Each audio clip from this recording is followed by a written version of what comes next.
Hello friends, आज बात करने वाले हैं मूल अधिकार के बारे में। ठीक है, अधिकार दो तरह के होते हैं, एक कानूनी अधिकार, एक मूल अधिकार। कानूनी अधिकार क्या होता है? जो कानून अपने तरह से उसको यूज करते हैं। ठीक है, एक मूल अधिकार जो हम पब्लिक का अधिकार है, उसको कानून भी हमसे नहीं छीन सकता है। ठीक है, जैसे सुनिए अधिकार क्या क्या है। अनुच्छेद 19 में कहा गया है अभिव्यक्ति का अधिकार, मतलब हम बोल सकते हैं, गा सकते हैं, नाच सकते हैं।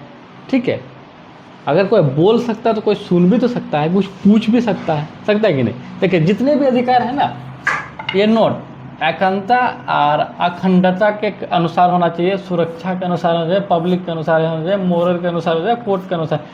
मतलब हम ये जो मेरा अधिकार है, तो मेरा अधिकार से किसी को नुकसान नहीं होना चाहिए। जैसे कि हमको घूमने का आज़ादी है चारों तरफ, हम तो किसी का बेडरूम में जाके तो नहीं झांक सकते हैं ना, ये क्या कर रहा है।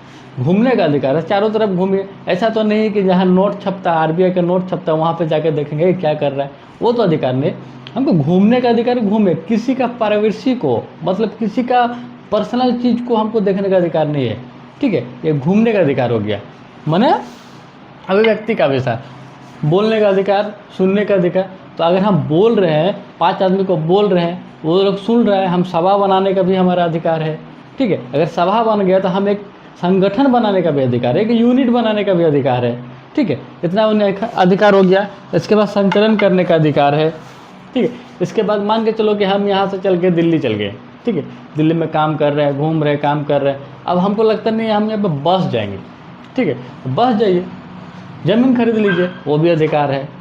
अब वहाँ पे बोलिएगा आप ज़मीन खरीद के हम क्या करेंगे, अपना बिजनेस करेंगे, घर बनाएंगे। हाँ, घर बनाइए, संपत्ति खरीदिए, वो भी अधिकार है। अब वहाँ पे बिजनेस करेंगे, हाँ वो भी अधिकार है। लेकिन जितना भी अधिकार है, ये चीज़ अखंडता और अखंडता, सुरक्षा, पब्लिक मोरल के अनुसार, किसी का आपकी बातों से किसी को ठेस ना पहुँचे।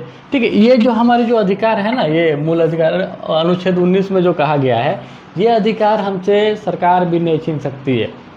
ठीक है, अगर ये अधिकार को कोई छीनती है तो डायरेक्ट आप सुप्रीम कोर्ट चल जाइए। ठीक है, सुप्रीम कोर्ट इसके लिए बैठा है। ठीक है, इसमें मूल अधिकार में संपत्ति के अधिकार को हटा दिया गया है। क्यों? अब बताइए, मान के चलिए कि मेरा यहाँ पे ज़मीन है, हाँ 1 बीघा ज़मीन है, मैं यहाँ पर घर बना रहा हूँ, अपना खेती कर रहा हूँ। अगर रेलवे इधर से ट्रैक 200 किलोमीटर ट्रैक बिछा के लाया, ठीक है, और ये मेरा ज़मीन पे बोलता है आप तुम्हारा ज़मीन दो, मैं इधर से अपना ट्रेन गुजारूंगा, तो मैं उसको बोलता नहीं दूंगा, आप अपना ज़मीन उधर से लेके जाइए अपना ट्रेन। क्या ट्रेन का रेक ऐसे नहीं जा सकता है ना, वो तो सीधा ही जाता है। तो इसीलिए हम अगर नहीं देंगे ज़मीन, तो उस ट्रेन को वापस वो 100 किलोमीटर उसको हटाना पड़ेगा। तो इसी को सुनते हुए, इसी को समझते हुए सरकार ने संपत्ति का अधिकार कानूनी अधिकार कर दिया, मूल अधिकार से हटा के कानूनी अधिकार कर दिया। माने आपका संपत्ति का अधिकार आपका है। ऐसा नहीं कि आपका संपत्ति कोई पब्लिक ले सकता है, पब्लिक नहीं ले सकता। आपका जो संपत्ति है वो सरकार ले सकती है। हाँ, सरकार लेगी तो आपको एक मुआवजा दिया जाएगा। ठीक है, जैसे आपको एक मुआवजा दिया जाएगा। समझ में आया? अनुच्छेद 19 क्या क्या कहता है?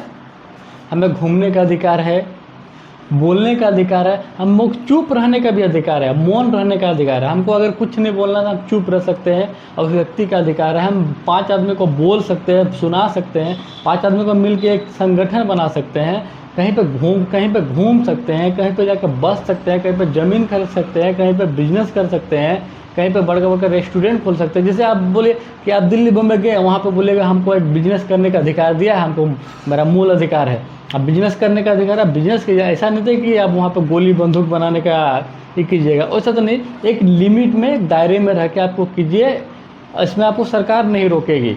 आपका ये मूल अधिकार है, इसको कोई नहीं छीन सकता है। ठीक है, आई होप मेरा बात समझ में आया होगा।